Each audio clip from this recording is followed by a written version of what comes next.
मरारी काय गा पहटिया तोर बारी में तो गोल्लर खुश रहे वो अभिचे निकाले होगा ए रोगा गोल्लर हा फेर आके खुसर गेहेगा।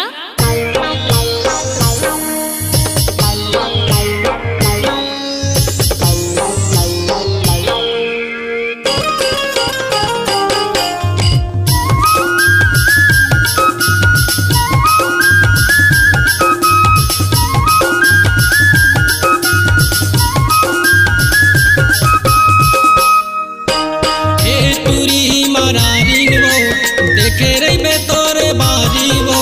ए तुरी मरारिन वो देखे रही बे तोरे बारी वो गोल्लर घूमत हवे खारी खार मां तैह जागे जागे सोबे वो गोल्लर उतर जही आधा रात मां ए मरारी सड़ो उतर जही आधा रात मां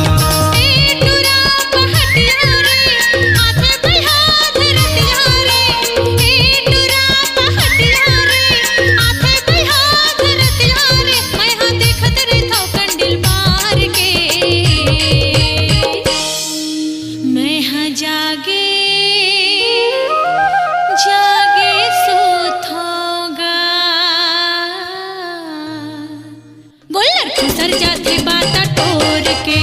ए पहटिया गा गोल्लर खुसर जाते आधा रात मां।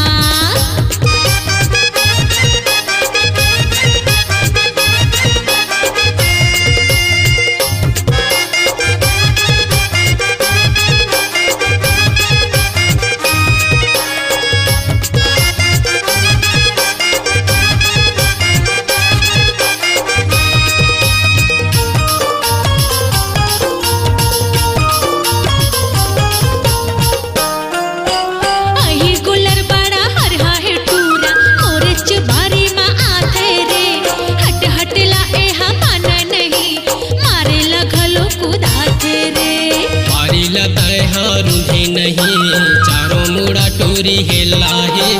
पैदे है गोल्लर तोर बारी मजा वे गोल्लर गोरी मोरे ढीला है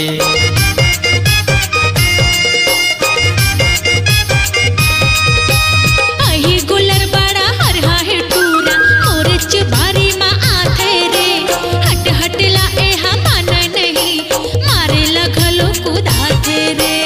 बारी लताए हाँ रूढ़े नहीं चारों मुड़ा टोरी हेला है पैदे है गोल्लर तोर बारी मजा वे गोल्लर गोरी मोरे ढीला है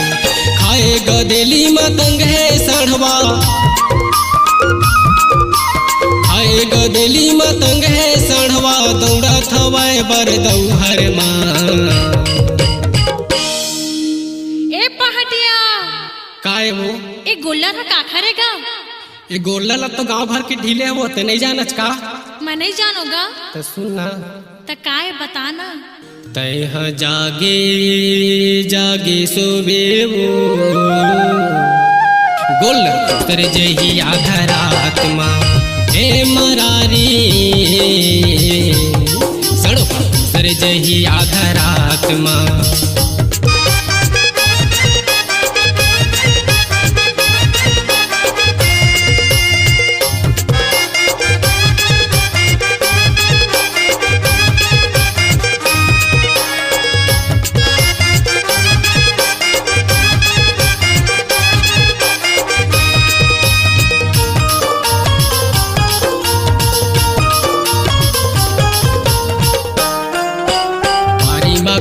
लगाए मरारिन दिखत हवे हरियर हरियर वो लाली के लुगरा लाली के पोलका दिखे गजब के सुंदरिया वो और बारे मां फाटा को भियो लगाए हवो आलू रे लपर लपर गुठी हाथ पहटिया टूरा हवज बड़ा चालू रे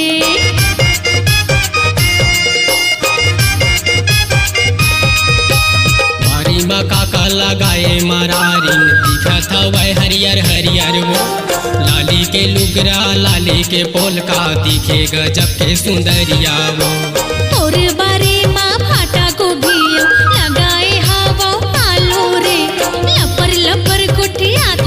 पहटिया टूरा हवज बड़ा चालू रे का करो मैं हटूरी परानी का करो मैं हटूरी परानी गोलर को सर जाते मूड पेल के ए मरारी काएगा तोर बारी में कतही तार घेरवा ले वो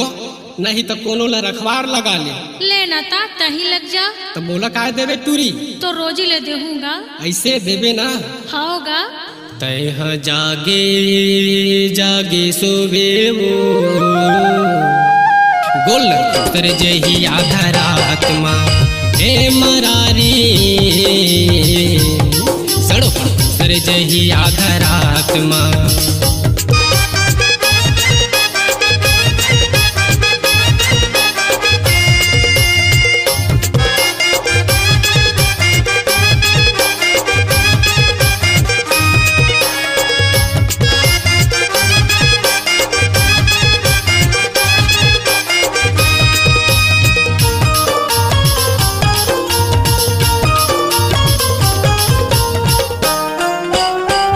न माया ले लेना माया मिले हवे बढ़िया मौका वो ऐसन समय ले दोबारा नहीं मिले कहत हवा तो लठौका वो अने की बात हम मन मारेगी कहीं डरे दिल की बात गा ले ले हूँ माया दे दे हूँ माया गुजर जाए वही रात गा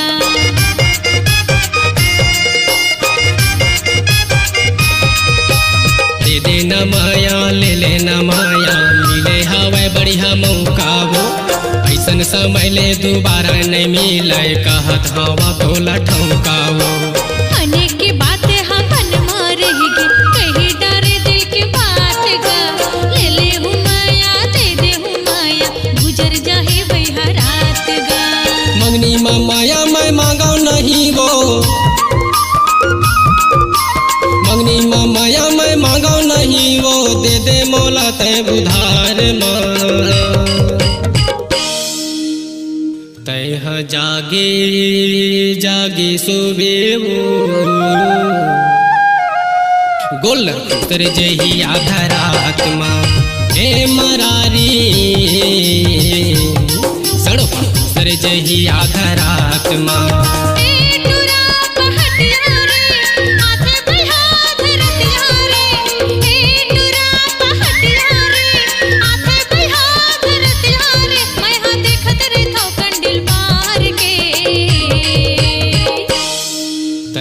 जागे जागे सोवे वो गोल तर जही आधा रात माँ हे मरारी सड़ो तर जही आधा रात माँ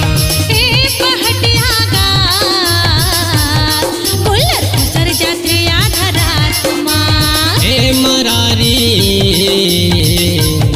सड़ो तर जही आधा रात माँ